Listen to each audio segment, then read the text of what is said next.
Health authorities worried about the prevalence of drug-resistant forms of bacteria in Barbados. Consumers told about a shortage of vegetables for Christmas. An appeal for more people to work with district emergency organizations.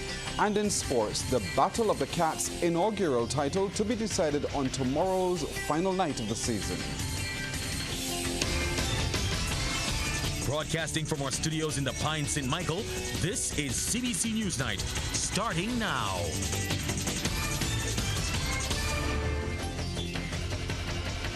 Good evening, I'm Pearson Bowen. There is concern tonight about people being presented to the Queen Elizabeth Hospital with drug-resistant forms of bacteria.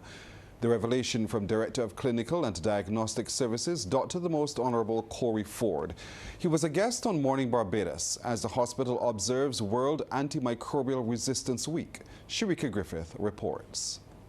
Antimicrobial resistance, or AMR, occurs when bacteria, viruses, fungi and parasites no longer respond to medicines such as antibiotics. And according to the country's lead infectious diseases specialist, Barbados has not been spared its effects. Only recently in our own institution, we found people coming into the hospital, and they will tell you, I'm sure they will at some point, people coming into the QEH with bugs. I'm going to use the word bugs, but I mean bacteria, right? Which I have nothing in this country to treat them at all. This is not a QEH problem. This is a national problem. This is an international problem. And what worries me most, and I say again, is that we're now seeing a reversal of the trends where before you will see these things in hospital. Now they're coming from our community. It is a scary event. It is difficult, and they will tell you the costs that will go along with the healthcare with this is going to be astronomical. The misuse and overuse of antimicrobials in humans, animals and plants are the main drivers in the development of drug-resistant pathogens. Researchers forecast the Caribbean will be among the countries with the highest AMR mortality rates by 2050. Dr. Ford warns the impact on Barbados could be particularly severe because of the country's aging population and the high prevalence of chronic non-communicable diseases.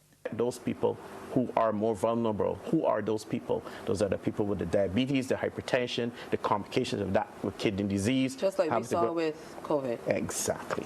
So, and then the aging population, right? Then we have to deal with that and the impact it has on that. We're going to affect the guys who don't go and get the test done to check, make sure they don't have enlarged prostates and then have bags of urine. They get urinary tract infections, and often it's recurrent. And then what happens to them? They end up on antibiotics courses, multiple antibiotic courses, and what do they develop? These resistant bugs. And I believe a lot of what we're seeing coming from the community is because people are not, and I'll say on this today, it's not only humans, but people actually are using antibiotics on animals. Dr. Ford is cautioning pharmacists and physicians against dispensing or prescribing antimicrobials unless necessary. People are also being encouraged to do their part by readopting the practices learnt during the COVID-19 pandemic, such as regular hand washing and keeping surfaces clean. In September, global leaders, including Prime Minister Mia Amour-Motley, committed to a clear set of targets and actions on antimicrobial resistance. They include reducing by 10% deaths from drug-resistant bacteria over the next 6 years and raising $100 million to fund the updating of countries' AMR action plans. Sharika Griffith, CBC News. The Ministry of Agriculture is working to alleviate produce shortages in Barbados for the holidays. That's the word from Minister of Agriculture, Food and Nutritional Security Indar Ware, who says Barbados will be working closely with authorities in St. Vincent and the Grenadines to address the matter. Trevor Thorpe has the story. Agriculture Minister Indar Ware says there's no need to panic. He says assurances have been given following a meeting with stakeholders and things should be back to normal. I met with all of the stakeholders today. When I tell you all, I mean all. Fast food restaurants, the supermarkets, the poultry producers, the commodities membership groups, all of them I met with today. And we were given the assurance by the poultry producers that supplies will go back up to last year's level and a slight increase over last year. And we were also given the assurance that we are getting bigger birds now as of today compared to what they were getting on the shelves a week ago. So that is fine. As far as pork is concerned, we don't have any issues with pork, so people should still be able to get pork. Mr. Bear says the negative comments making the rounds could have an adverse effect on the market, but conceded that the weather did have an impact on produce. What we dare not do is start to seek to create some kind of panic for people to start hoarding products, because that will not work. And then the other thing is that I do not understand the conversation about prices increasing. I'm not a vendor myself, so I wouldn't know what circumstances might be prevailing that will cause them to say that. But I say to you that the shipments are definitely going to come back, and that should help to release any pressure that the vendors would feel. The minister is also assuring that eggs would be in regular supply. Trevor Thorpe, CBC News. Well, the excessive rain has been depleting crops for some farmers. Reports indicate there is a shortage of sweet potatoes, which will drive the price up to $6 a pound, as well as okras, butternut squash, eggplant, cucumbers and carrots, to name a few. However, Vice President of the Barbados Association of Retailers, Vendors and Entrepreneurs, local farmers can produce underground crops that will hold their own with the weather, and it suggests they plant bananas, plantains and some fruit trees to cushion the impact of the shortage of imports. You have to go into underground crops like potatoes and yams and edibles and things like that. Those things will hold their own. Once it's not in an area where the water will still flood the area, they can hold their own if the rain. But when it comes to the tomatoes and the cucumbers and the watermelons and the sweet peppers and so on, they're not going to survive in this rain. Well, that's Erskine Ford, who farms in St. Lucie, who also says while greenhouses and aquaponic systems are a solution, many farmers do not have the financial backing to start. He says already farmers have to contend with high water prices and is calling on the government for help in this regard. If we can get assistance where we can, if we can get a loan somewhere, somehow, or we can get assistance from the government, where that we can have the products, the raw materials to get the greenhouse going, maybe duty-free, and get sort of concession where we will have them before and we can pay it back according to how the crops come out. The Barbados Association of Retired Persons is condemning the recent robbery of an elderly Drats Hall St. George woman. President Marilyn Rice-Bowen says the video circulating on social media showing a young man approaching the elderly woman who was making her way home from work and snatching her jewelry is disturbing. In fact, Ms. Rice-Bowen says seniors and others should not have to walk around fearful of being robbed and attacked. What else can we do? It's not fair that seniors are not being able to enjoy this country that they built up, where they should feel safe and respected. So I want to appeal to parents to communicate with your children, particularly your boys, and have that level of conversation with them and encourage them to respect seniors. Ms. Rice-Bowen adds, while she hopes the victim receives professional support, there should be ongoing conversations about how to stop such crimes. Meanwhile, Acting Communications and the Public Affairs Officer of the Barbados Police Service, Sergeant Lizel Gabriel, says the matter has been reported to the police and is currently being investigated. We'll take a break here, but coming up, more people are being asked to join district emergency organizations. Opposition leader Ralph Thorne is renewing calls for government to pay monies owed to fisherfolk impacted in the wake of Hurricane Beryl. Addressing a press conference, Thorne says government is obligated to keep its promise of giving boat owners a $2,000 subsidy for 3 months starting September, and fishermen and vendors $1,500 each. Continues to refuse not to meet their demand but to meet a promise that government made to them in the aftermath of Hurricane Beryl, in the aftermath of a hurricane which destroyed more than 90% of the industry. And perhaps government felt morally, politically, and legally obligated to assist them as they have assisted other sectors in Barbados, except that government continues to frustrate them. And that is why we're here today, to express dissatisfaction, discontent with government's continued ill treatment of this important sector in Barbados. Mr. Thorne, who addressed that issue on November the 7th, says he's yet to receive a response to the November 1st dated 2-page letter that he wrote to the Chief Fisheries Officer.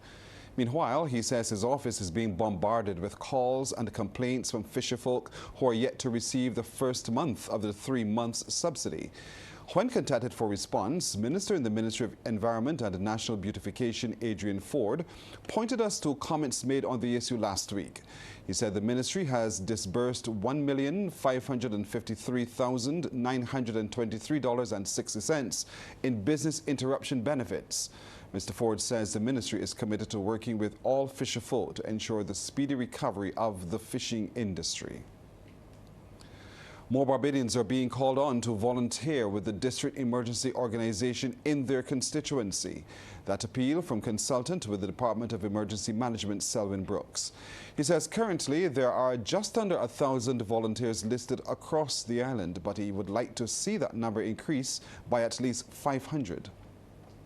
It is not an unrealistic figure, considering that St. Michael we have the closely knit community, so we need more people in St. Michael. But as you go into rural Barbados, you may not need as much as we will want in St. Michael, but we will now need persons with higher levels of expertise, because in those areas the topography of the land dictates that certain skill sets and search and rescue would be more applicable for St. Andrew and St. Joseph because of the terrain and slippage and houses going down to the gully. You're not going to see much of that in St. Michael. You will mostly see flooding. Mr. Brooks says the department has been expanding the types of training volunteers receive. He made the comment on the People's Business Program. Usually persons who are responders, you are repeatedly open to the and exposed to hurt and persons injured or whatever. So psychological first aid helps arm you to how you will cope with that type of environment. Incident command is something that we have been introduced of recently, because when we go on scene, we have to relate to the emergency services, whose part of their mandate is covered within the incident command structure. So we very much try to expose the members of the DOs, and that's why I'm calling for more persons to come on board. Mass casualty management is something that is going to be widely introduced beginning in the new year.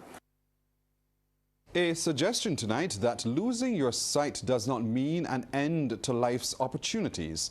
That was one of the main messages as the National United Society of the Blind celebrated its 50th anniversary. Wendy Burke reports. The National United Society for the Blind marked their golden anniversary, reflecting on the challenges and triumphs over the years. President Granville Carter also spoke about how the organization has helped to empower the blind. When people are losing their sight, they become very depressed and they don't know where to turn. But my good friend, Roger Vaughan, he has said, there is life after blindness. Do you believe that?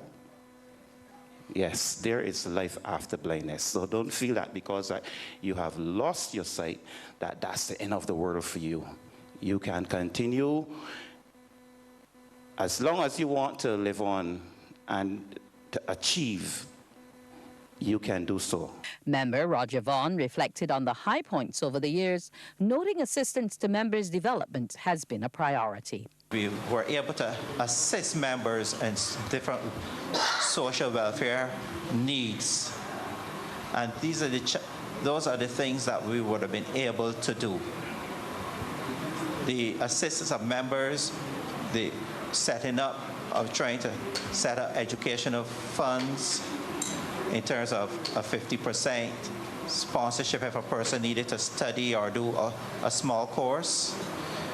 We were able to assist members and even non-members who approach the organizations for assistance. Several awards were presented at the ceremony. The Roseanne Foster Vaughan Award for Most Dedicated and Greatest Fundraising went to Paul Bain. A Volunteer of the Year to Seth Pierce, while Alinda Brathwaite received the Member of the Year Award.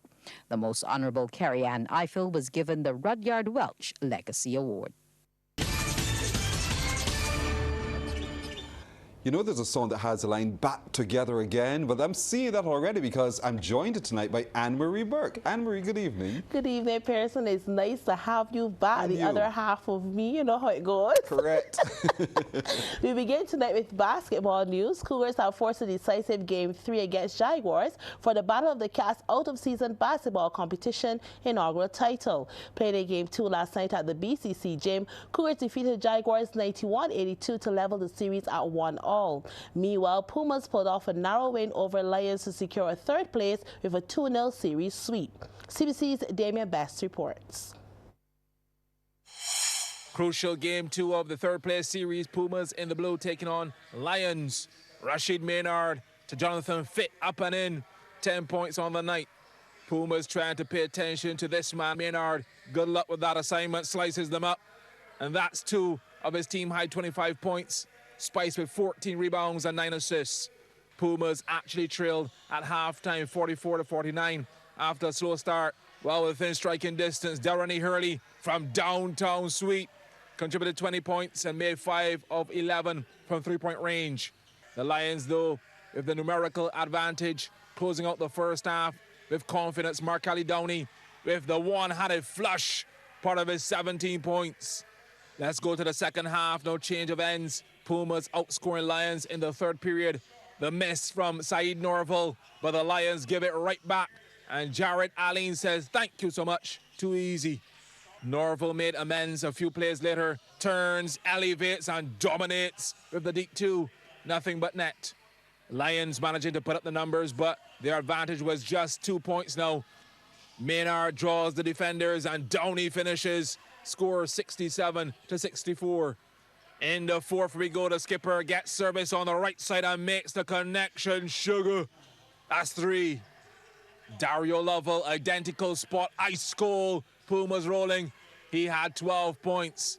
But it was a contest that went down to the wire. Lions setting up a cliffhanger. Maynard, the sniper's touch. Beautiful. But Pumas would hold on. A foul in the dire moments, denying the Lions.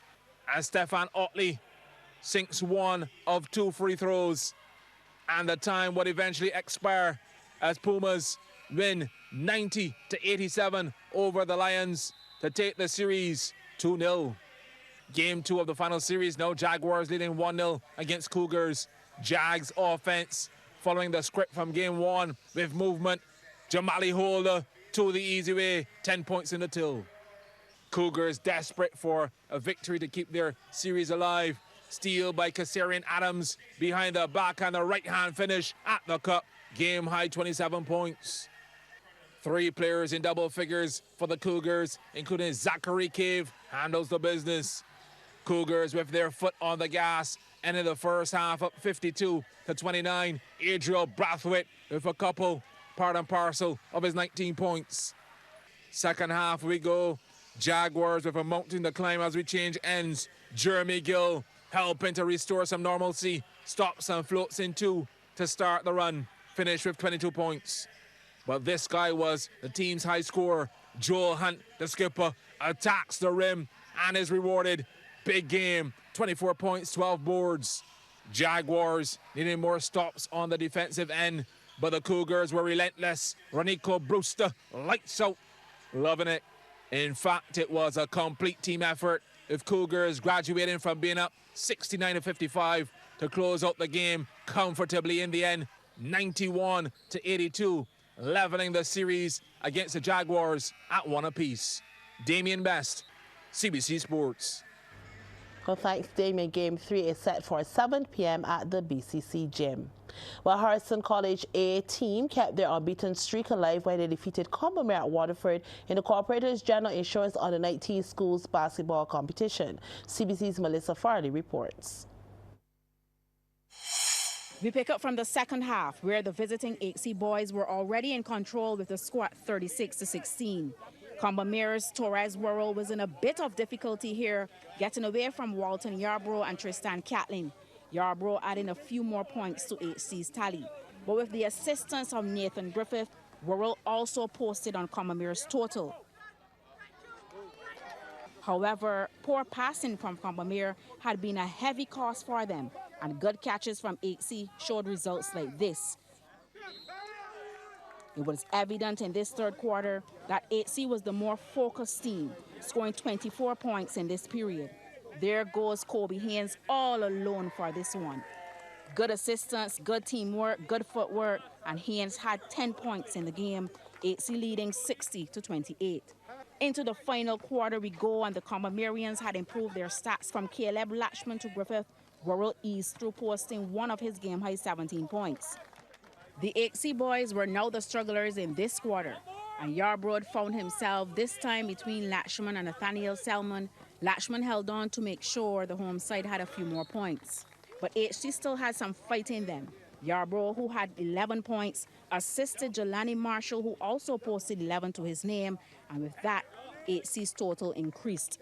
After Namari Skeet scored a good 13 points for Combermere, Worrell was still the man, easing a few more on the board. But with a deficit of 23 points and game time counting down, Combermere were too late in their fight as HC went away as victors, 67-44. Melissa Farley, CBC Sports. Well, there are some changes in the Barbados Pride cricket squad. I'll tell you about that when I return later, Pearson. So back over to you. That's a big story. Can't wait to hear about it. Thank you, Anne-Marie. We'll take a break. We're coming back with tonight's business report.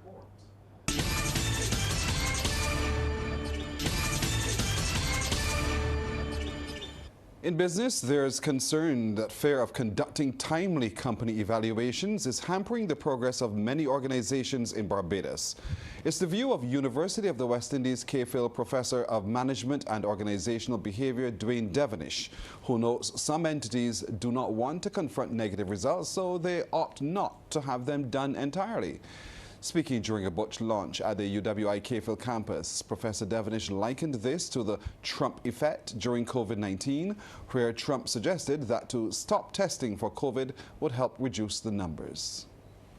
If we can hide away those evaluation results, we don't have to worry about them. We go to the doctor says measure your blood pressure, measure your blood sugar, and do it on mornings, do it on evenings, and give me a report. But in our minds, oh, I'm not going to check my blood pressure because it's going to be too high.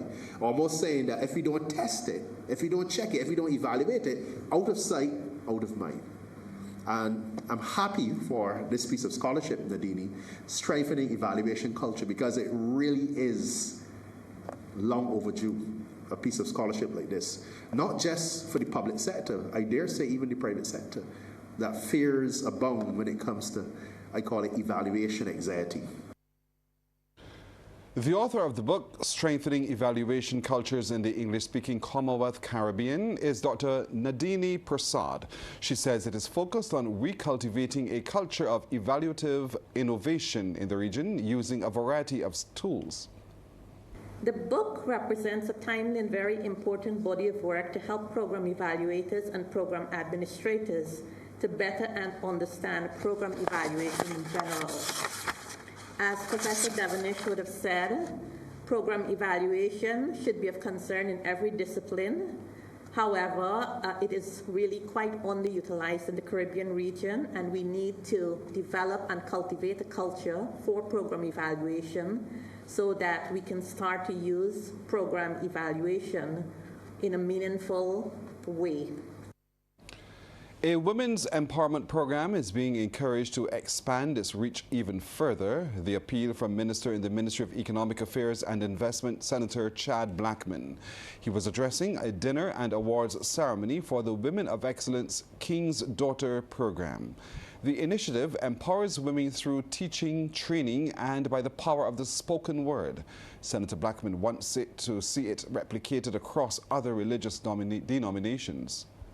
It should not only be for, from what I understand, women who have had challenges. This should be a model now for people who just want to empower themselves to go to the next level. Because there are major challenges that we have to confront as a country. A new world is coming with artificial intelligence. The jobs that we need to do in the future require new skills. And women are the backbone of the global economy. And the United Nations has made it clear that if we invest in women, we multiply times and times over. Small economies are driven by the intellect of women, and I would like to encourage this program to have a strong financial literacy component where you can empower women now to move to not just doing small business, but larger business and exporting across the Caribbean, exporting to North America, exporting to Africa, using here as a base. Time now for tonight's trading report. In Jamaica, Victon Energy Limited, with 6,218,377 units, was the volume leader, followed by Sagicor Group Jamaica Limited and Trans-Jamaican Highway Limited. In Trinidad and Tobago, NGL Limited was the volume leader, with 107,394 shares changing hands for a value of Trinidad and Tobago $505,099.23, followed by Guardian Holdings Limited. And here in Barbados, there was no activity today on the regular market. And that's tonight's business report. We'll take a break here. We're coming back with a look at the weather with Carrie-Ann O'Neill.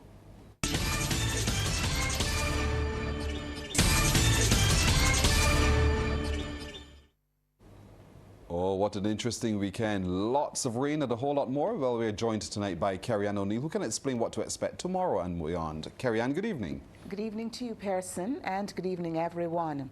Well, yet another day of showers for us here in Barbados as unstable conditions impacted the island. A trough system maintained cloudy skies along with showers.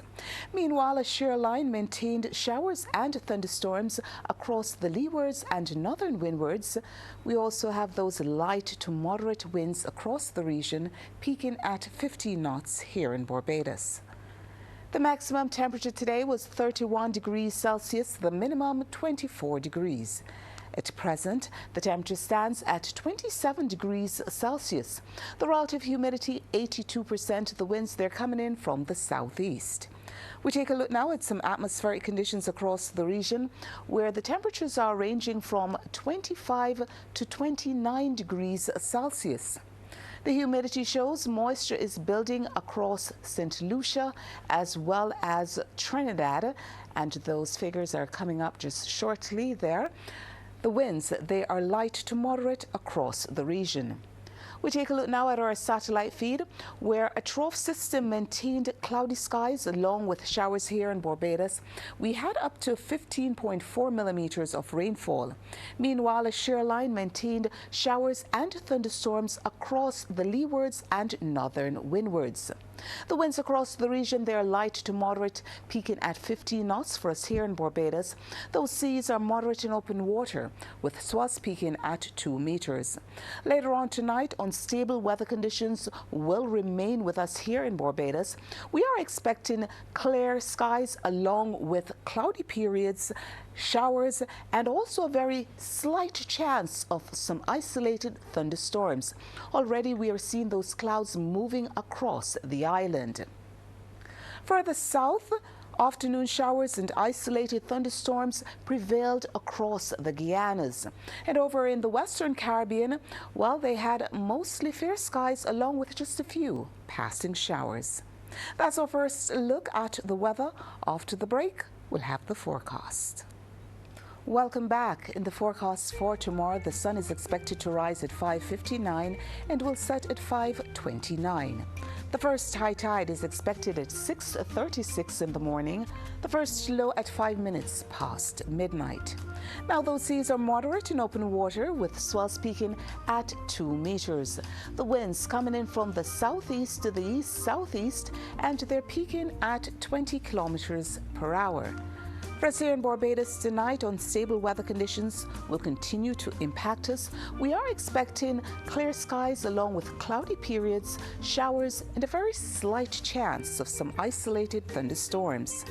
Over the next 3 days, we can expect occasionally cloudy skies along with the showers tomorrow. Thereafter, afternoon showers can be expected.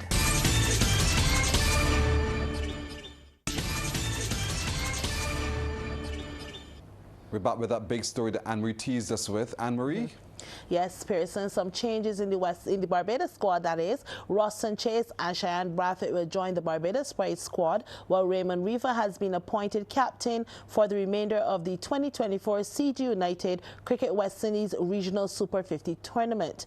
Chase and Bradford will replace Kadeem Aline and Kyle Mears, who are heading off to the Abu Dhabi T10 competition from November 21st to December 3rd. Riva replaces Mears as the skipper. Now, Barbados is making greater steps to improve the landscape of para sport on the island. In commemoration of Japan CARICOM Friendship Year 2024, the Barbados Olympic Association, the Barbados Judo Association, and the Embassy of Japan participated in dialogue to bring about more inclusion. During a panel discussion led by visiting Olympic gold medalist Kiji Suzuki and Paralympian Yusake Hatsushi, Deputy Director of the National Sports Council, Emerson Bascom, said recruiting sporting talent in Barbados must be geared towards more citizens with disabilities. We are talking about talent identification. Going forward, I hope that it focuses more on people with disabilities. And finally, I must say that the Paralympics proved to me even more that disability does not equate to inability, and we must strive to put an end to that. The visually impaired Hatsuse, who performed a judo demonstration with Suzuki, took the opportunity to empower those with disabilities in Barbados. And third, I think it's imperative that those with disabilities themselves empower themselves, that they arm themselves with knowledge, with skills, so that they appear and can be employable. 障害があってもできることがたくさんあるということをスポーツを通してパラリンピックや柔道を通して皆さんに知っていただきたいと思っています。